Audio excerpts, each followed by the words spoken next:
Welcome to our panel and final event for the symposium. Today, you will hear from three chaplains serving in different contexts. This event will be more interactive as we have planned more time for a discussion with our panelists.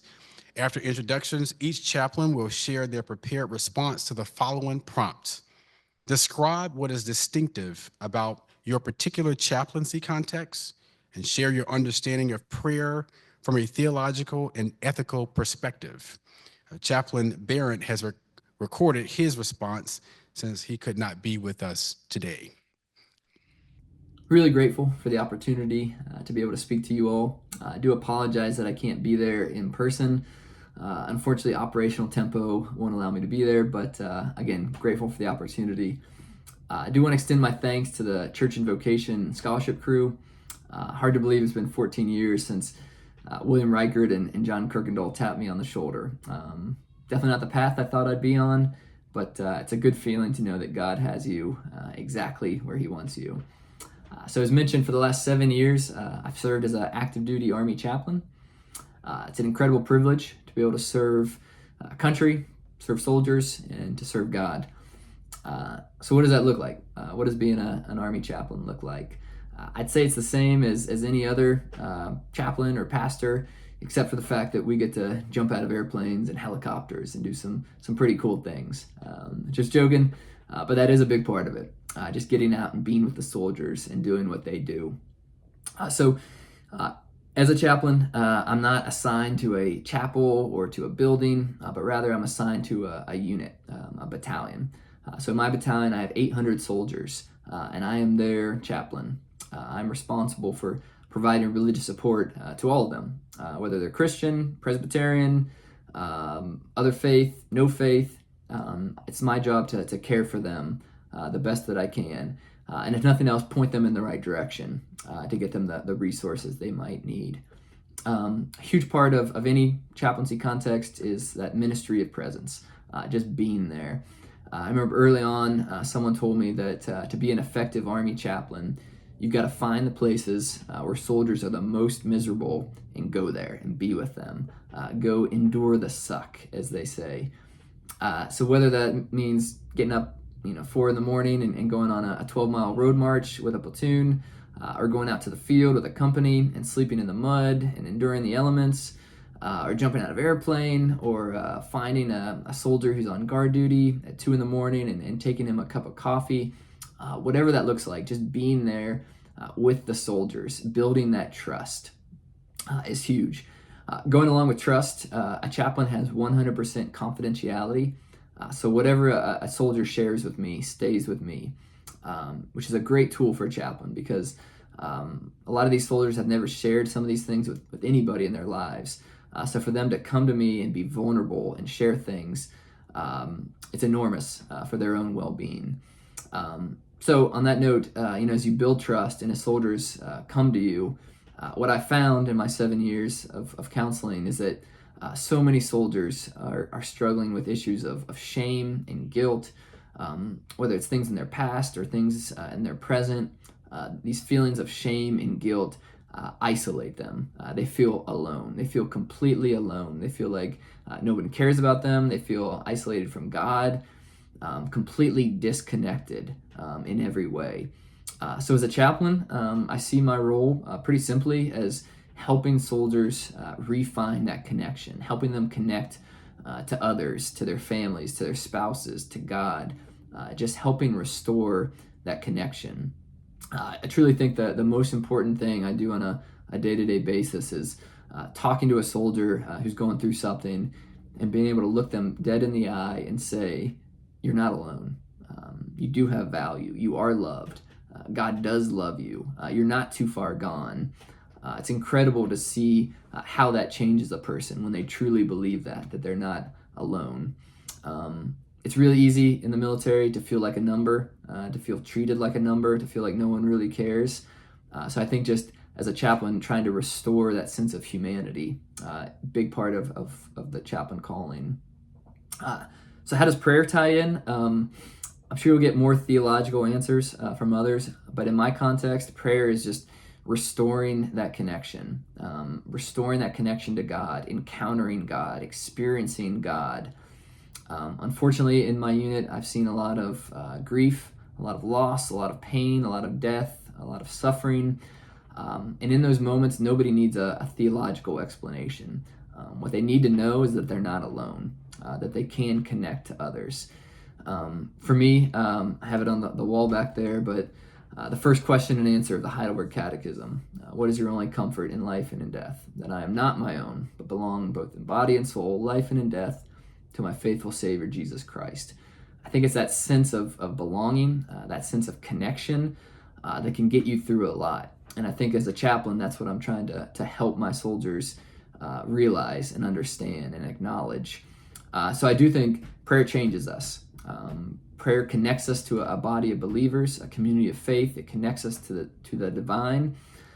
As we encounter God, I do think it kind of shapes our ethic. It shapes our conscience.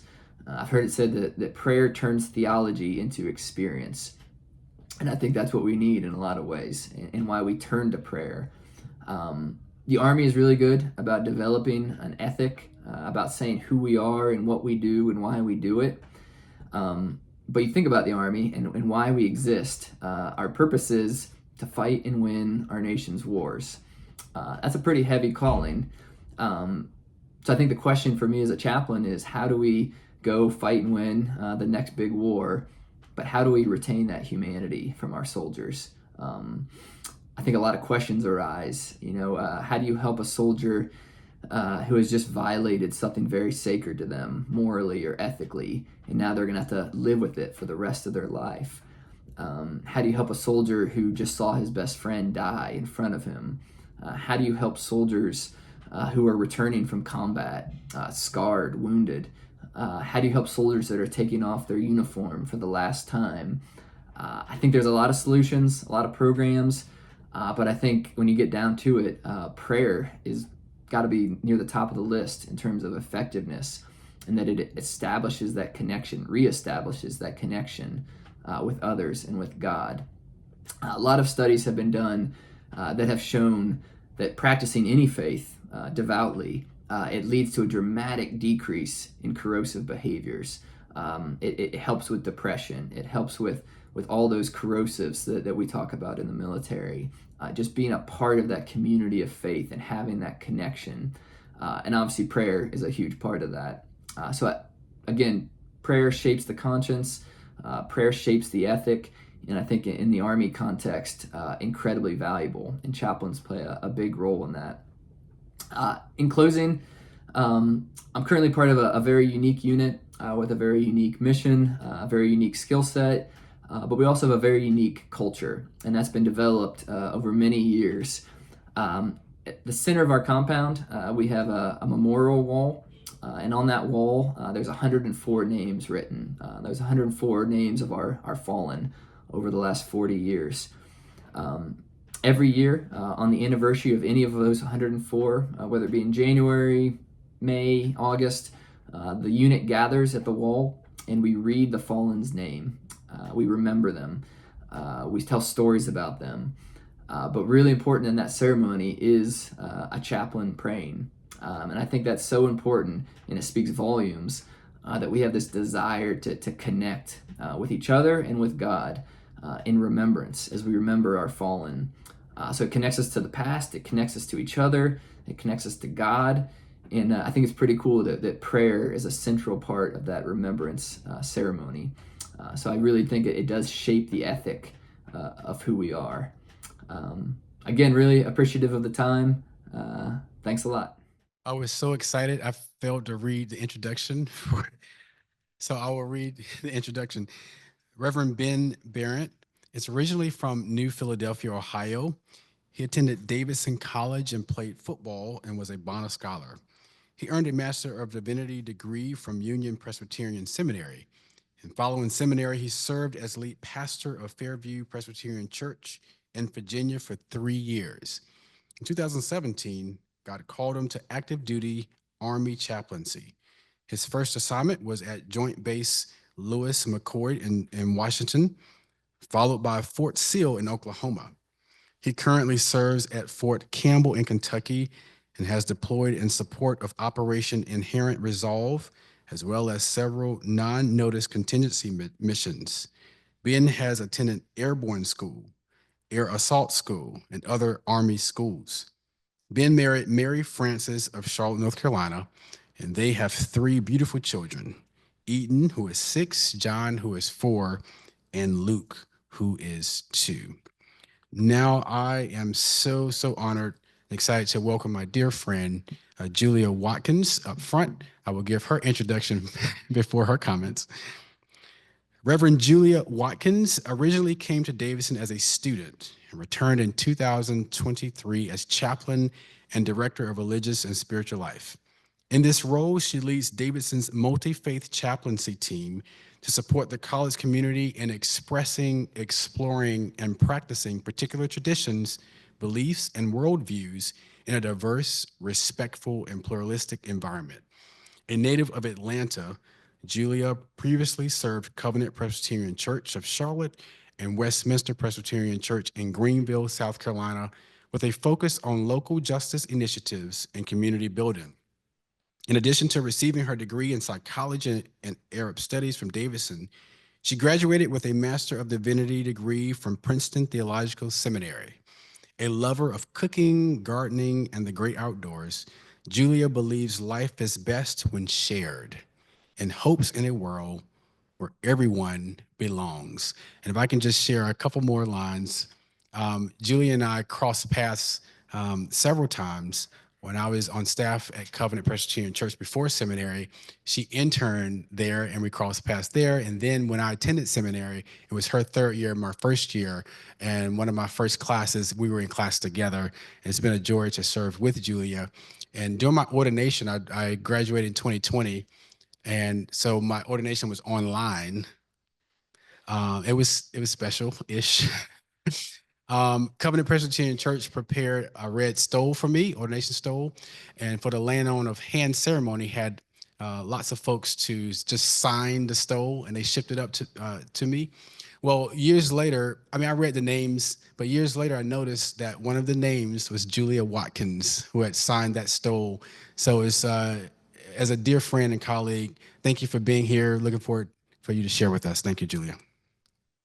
Thank you, Daniel. I appreciate it. It's those stories that make our life and community together, and it's a privilege to be here with you, and also just wonderful to be here with those of you who have attended both yesterday and today. Great to see members of the Davidson community and the extended town community, those who are in ministry from all over the place. And I'll offer some of my own thoughts, as did Ben, and then I'm just looking forward to engaging with whatever thoughts or questions might be on y'all's mind. So as Daniel mentioned, this is my second year in the chaplaincy at Davidson, before which I was serving congregations. And so I'm still constantly discovering this landscape before me, and I hope that I always will be. Chaplaincy within the context of higher education encounters people at one of the most potentially formative stages of their lives, their young adult years. Spiritual development is a core component of this chapter. One study conducted by the Higher Education Research Institute of UCLA found that while religious engagement tends to decline somewhat during college, students' spiritual qualities actually grow substantially during this time as they engage with diverse worldviews and the inner work of reflection. At Davidson, this spiritual curiosity is nourished by the college's ongoing commitment to the Reformed tradition. As college chaplain, I witnessed firsthand how this commitment encourages members of the community to explore the whole of reality, whether physical or spiritual, with unlimited employment of their intellectual powers. Students aren't just setting out to make the grades and get the job, nor are they satisfied with canned answers to life's questions. Instead, they're seeking the tools to address ultimate concerns: how to make sense of an increasingly complex world, what to hope for, who to care about and how to script one's own life, where to place trust, and what really matters. The questions that many of us, I think, are holding, especially these days. They engage these questions across a broad spectrum of experiences and worldviews. The spectrum continues to widen as a vibrant reflection of a diverse global landscape. Today, the religious and spiritual identities of Davidson students fairly track with those of the young adult population across the United States. They're almost identical. In fact, you may not be surprised to hear that the one exception is Presbyterians, who comprise a disproportionately high number of the Davidson student body at around 8%. The chaplaincy staff at Davidson has also expanded to more fully represent and support the college's growing diversity. Our team not only includes multiple Presbyterians, but also members of the Buddhist, Catholic, Jewish, and Muslim traditions. Together, we provide spiritual care for this rich tapestry of campus community. Our mission states as an office that drawing on the college's statement of purpose and its articulation of Reformed Christianity, the chaplain's office supports all members of the college community in expressing, exploring, and practicing particular traditions, beliefs, and worldviews in a diverse, respectful, and pluralistic environment. On a programmatic level, our office offers a variety of trips, grants, and internships. We provide for religious observances on both an individual and communal scale. We support 14 student-led organizations representing a range of religious and spiritual traditions. We develop student leadership, foster community, and mark sacred moments. Those are the types of things we do, the stuff that occupies our hours. And while meaningful in their own right, we of course aim for more than the doing alone. As we attend to the numerous tasks of spiritual care, we seek to embrace an ethos of simplicity, time, fullness, and presence. From my perspective, these characteristics exist across campus and are somewhat unique to our office, and they involve rooting our action in contemplation and in prayer, which is why I really appreciate this question. Each of us, Ben and I, have graciously received up to 10 minutes to reflect on both our context and this question of prayer. And I figure at my average rate of speech, this amounts to around 1,400 words.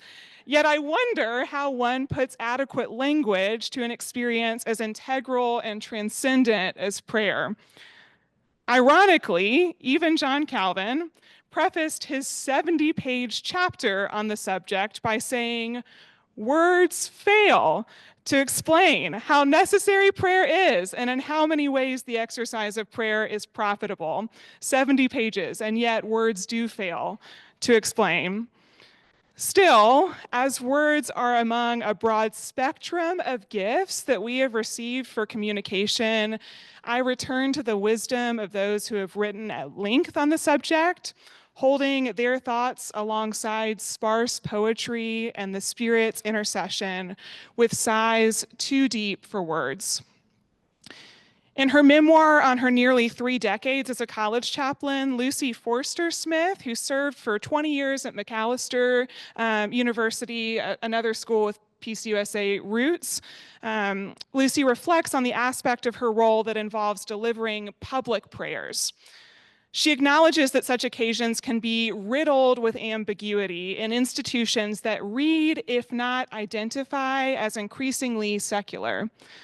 Once a given, prayer now comes as a surprise to many in the context of key college gatherings. For some, this surprise may come as a great relief. For others, it may raise concerns. Regardless, it begs certain questions. Questions like, what purpose does this moment serve? Why prayer? Why now? To which Forster Smith responds, "I don't think I am the only one who brings awe and wonder to this moment, but attending to the emotional and spiritual life of the community is specifically what I am called to do. I am asked to notice the edges, the overlaps, and the contradictions within the campus community.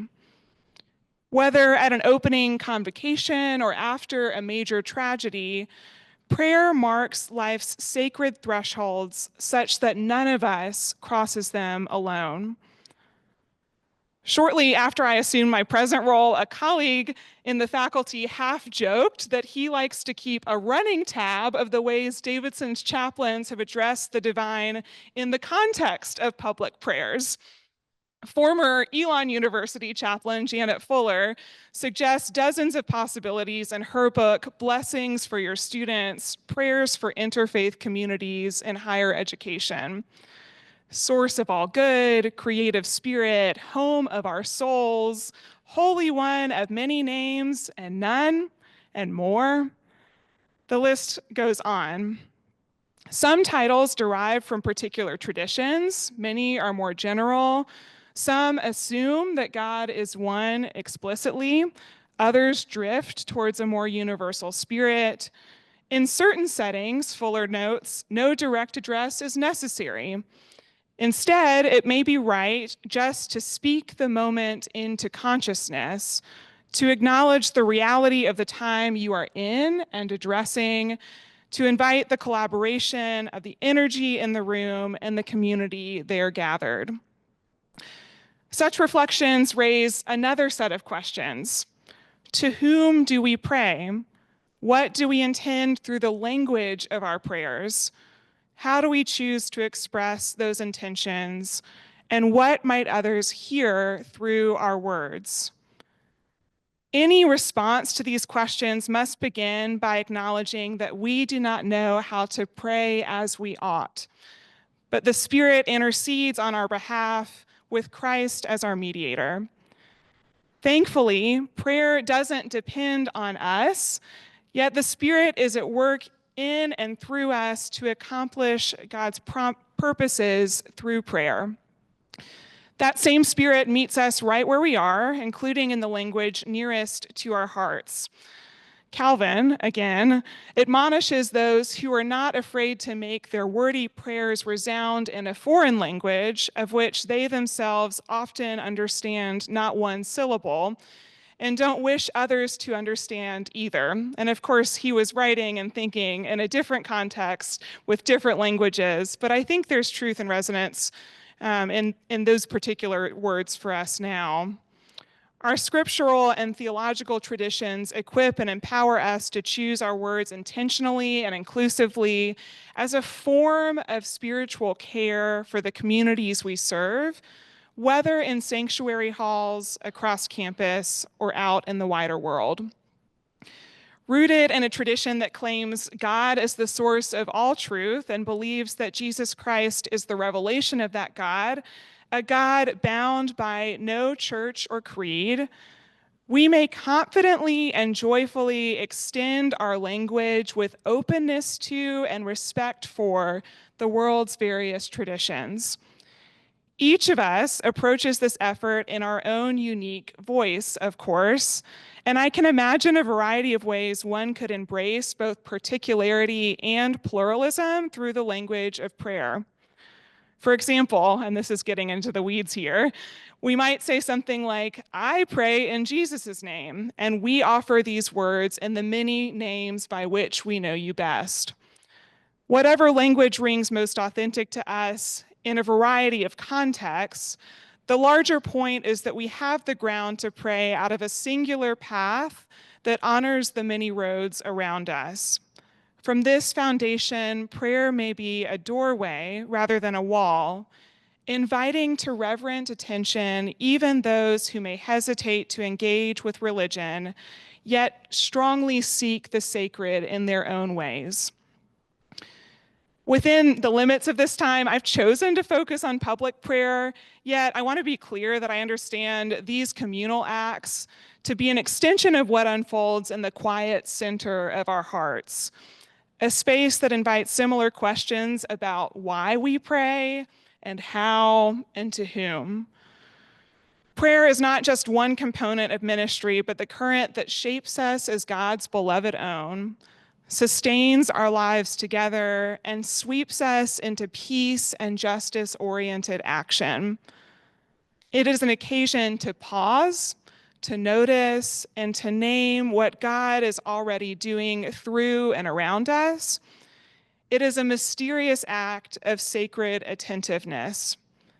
As one of my favorite theologians, Mary Oliver, put it, it's not a contest, but a doorway into thanks, and a silence in which another voice may speak.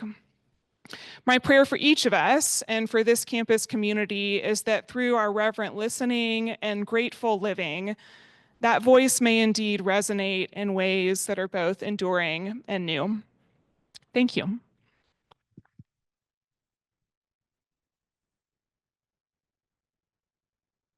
Thank you, Julia, for sharing your theological and ethical perspective on this topic of prayer and social ethics. Now, we want to open the floor widely and for a longer period of time to engage with Julia on this topic of prayer and social ethics, and also her comments. So,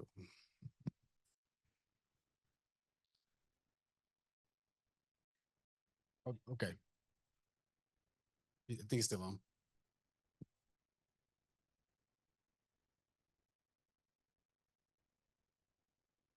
I know it's so well done. Like there's no questions. And I'm happy to talk about life at Davidson, prayer, whatever kind of piques folks' interest in this moment. I see Daniel's got a hand.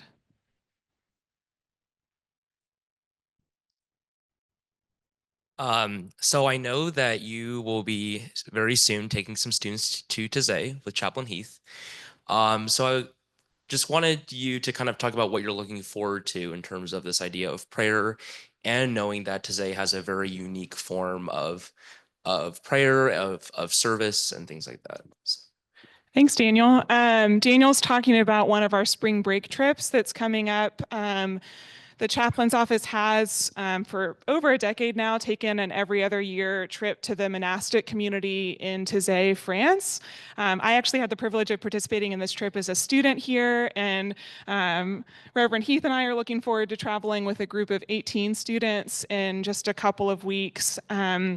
Taizé is a unique community. Some of you may already be familiar with it. Unique in that it was founded by a man named Brother Roger, kind of around the time of the World Wars, as a sort of refuge community for Jews who were fleeing persecution.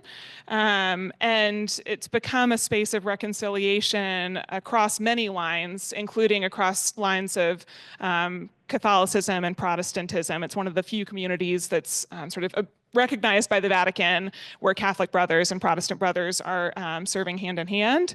And their style of worship is unique in that it centers on this really harmonic singing that is scripted in many different languages as they welcome young people in particular from around the world.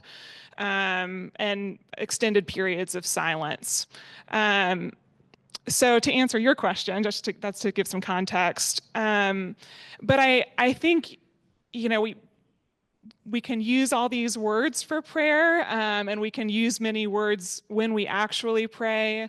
And still, again, the experience of prayer transcends anything that I find that I can put into speech, even though it's worthwhile to kind of try. And communities like Taizé, to me, lean into some of this like experience of God that's beneath words, through music, through silence, through relationship and meaningful community.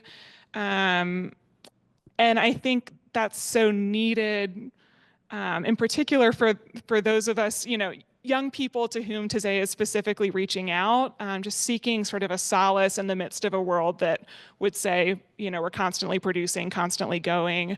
So I'm looking forward, I guess, to re-entering that current alongside a group of students. And Daniel and Kevin, who's here with us from the Episcopal Student Fellowship, and then our colleague, Reverend Caitlin Zold, who is with UKirk at Davidson as well.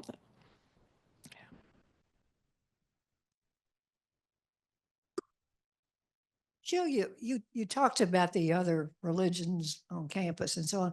Would you talk a little bit about your relationship with the, well, we used to have things like Fellowship of Christian Athletes years ago and that kind of thing. I guess the independent groups and how they Sure. Yeah. So like I mentioned, there are 14 student-led religious and spiritual life organizations on campus right now. That number ebbs and flows, really just depending on student energy and interest from year to year. And many of them have been around for quite a long time now, for decades even. And then every now and then we'll have a group pop up. We had a Pentecostal group for a while recently that's not on campus currently, a Latter-day Saints group, an Orthodox group. So it really just depends on our population.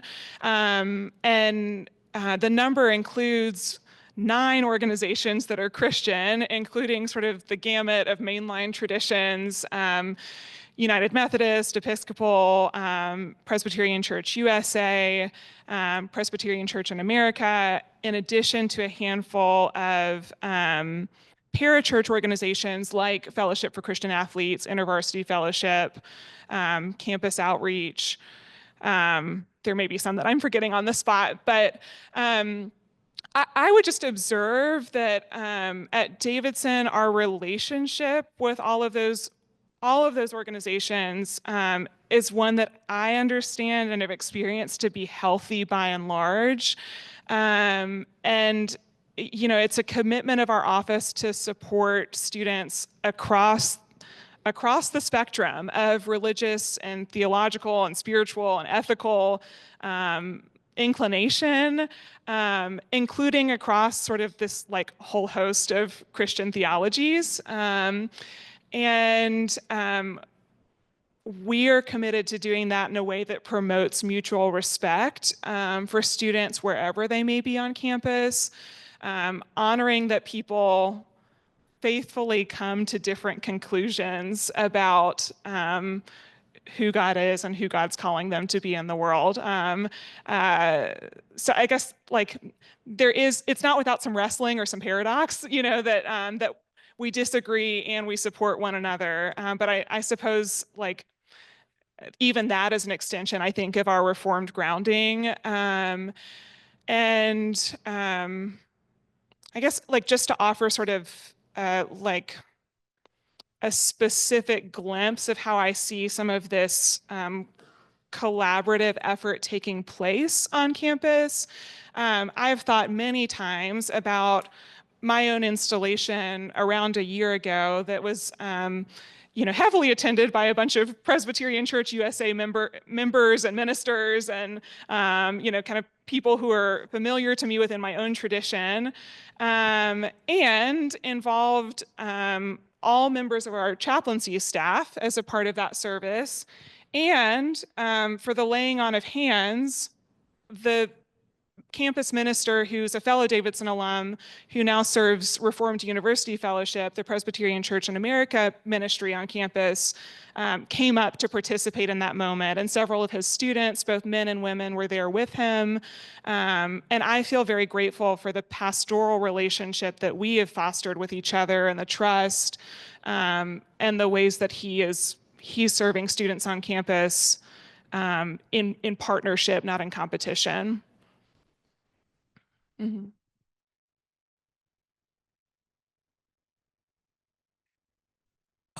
Tying into that question, I'm thinking back when I was a student here in my freshman orientation, and how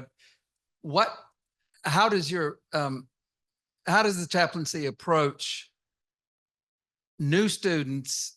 Well, everyone, and particularly those that not only don't identify with any particular established religious tradition, but come in with kind of a chip on the shoulder, like, I don't want anything to do with it. I guess I'm wondering how your office, don't take it personally, pitches itself to say, what do we have to offer you? And how I think leaning into the question of companionship and counseling, that how do you, if you're given a week or an hour during orientation, how do you approach that? We're given 10 minutes during orientation. So, and that's not unique to our office. There's so much that happens. Students are absorbing so much information during orientation. And if we had 2 hours with them, it would probably reach a saturation point at some moment. So I would say that orientation is just the starting point of connecting with students, including those who may be suspicious for a variety of understandable reasons of what our office does. We lean into the language of our mission statement about expressing, exploring, and practicing, particular beliefs, worldviews, and traditions in the context of a respectful, diverse, and open, pluralistic environment. And repeatedly say to students that we're here for everybody, regardless of religious, spiritual, and ethical background. I will say, like, we probably can't say that enough. And it's not just with students, but with colleagues across campus, helping to understand sort of the unique nature of what our office is here for. I think it just bears persistence. I'm grateful that our office has expanded in terms of its staffing to include representation from a variety of traditions. That was beginning during my time as a student here, and even before then. Davidson added, I suppose, a Catholic chaplain and a Jewish chaplain in the early 2000s. But the presence of our Buddhist chaplain in particular, with whom you're well acquainted, David, who offers mindfulness programs for students and has partnered well with wellness initiatives across campus, I think has offered a corner into our office for students who might have been hesitant to step a toe in once upon a time.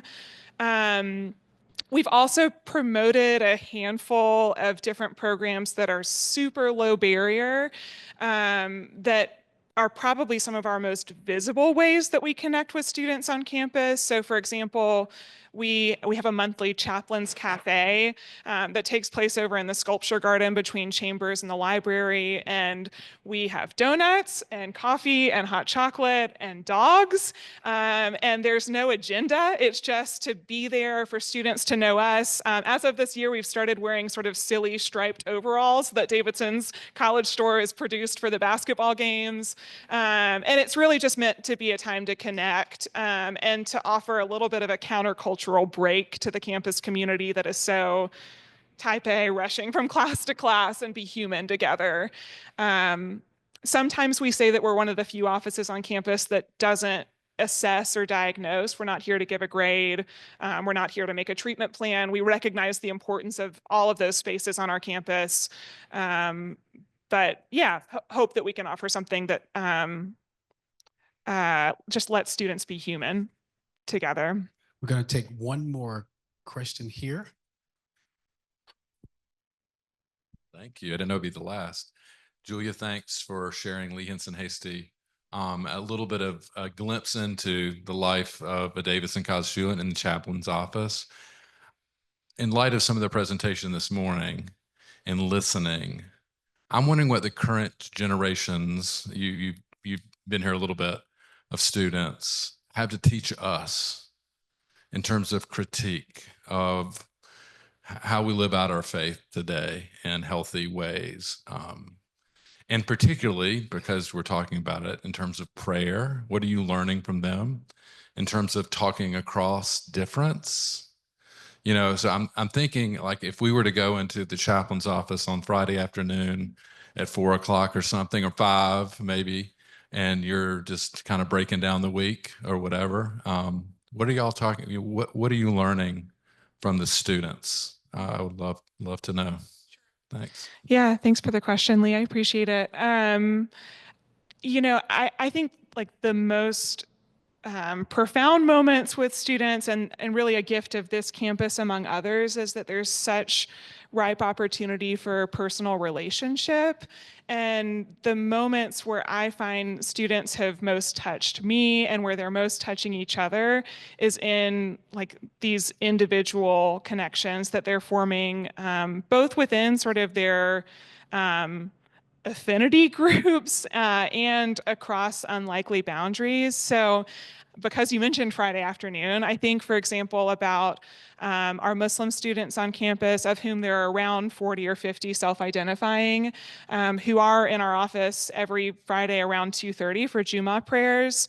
And there have been a couple of really beautiful moments recently. One where I was just sitting in my office and two first-year students, one a woman who's Muslim from Pakistan and another a young man who I think sort of at least culturally identifies as Buddhist from China, walked into our common space called the Oasis that gets used for everything from Episcopal Eucharist to Juma prayers and mindfulness sitting throughout the week. And the woman said to us, I'm just here to show my friend how I pray. Like I've got the prayer rug here offered by the office. And he's curious and, prays in his own way. And so he's just going to participate in this moment with me. And I just thought, like, these are the stories that are not making the news, and they're happening all the time. Another Muslim student yesterday at our Religious and Spiritual Life Council meeting that convenes students from across these 14 organizations. He was there to represent the Muslim Student Association and invited anybody who wanted to come participate in Juma prayers to be present on Friday, Muslim or not, just out of curiosity. And then he lingered to have a really lovely conversation with our Catholic chaplain after that meeting. So I guess like I find that students have at least on this campus, like an openness to those who might be different from them, and maybe a willingness to give the benefit of the doubt, not sort of turning a blind eye to acts of harm or malintent, but like with, I think, a deliberate movement towards accountability in hope that we can all move towards a more healed future together. That's, I guess, like a day at its best. Yeah.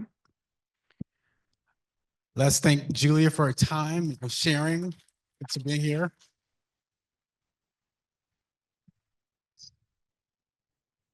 This concludes our biennial symposium 2025 on prayer and social ethics. Thank you so much for your attendance. And if you are not on our listserv, please email us as soon as you can so that we can get you the resources and all the recordings. And I would like to thank all of the partners that helped make this happen. Gladys Newport, particularly, who helps us out at the Davidson Forum. Thank you, Jennifer Wright and Stephanie Glacier, and so many more from different divisions and departments across campus that help to support the Davidson Forum and all of our efforts. So I think it is time for lunch. It is beautiful outside. I hope you will continue the conversation, exchange emails and phone numbers as we continue to expand our community and the kingdom. Amen. Have a great rest of the day. Thank you.